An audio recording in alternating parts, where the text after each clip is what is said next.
السلام عليكم. تحيي المملكة المغربية الشقيقة ما بين تاريخ 6 إلى 9 من نوفمبر من كل عام ذكرى المسيرة الخضراء، وتعيش المملكة المغربية الشقيقة هذا العام الذكرى 47 للمسيرة الخضراء.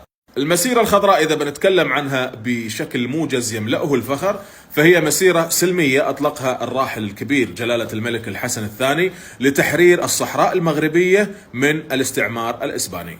بلغ عدد المشاركين في هذه المسيرة 350 ألف شخص من المغرب، من رجال ونساء وشيوخ وأطفال وشباب، وكان سلاحهم الوحيد في هذه المسيرة السلمية والمصاحف والعلم الوطني.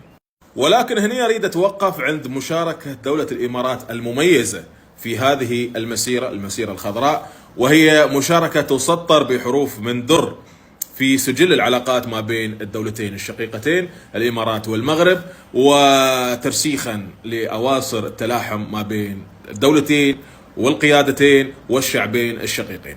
فقرر الراحل الكبير المغفور له بإذن الله الشيخ زايد المشاركة ومؤازرة الأشقاء في المغرب بإرسال نجلة إلى هذه المسيرة، سيدي صاحب السمو الشيخ محمد بن زايد آل نهيان رئيس الدولة حفظها الله، وكان عمره وقتها 14 سنة، ما له مع الوقفات نعومة أظافر من خلقها الله، وكفوفه مخاليب يهوي على الكايدة مظفر، وظافر منتصر مرهي عطيب المضاريب.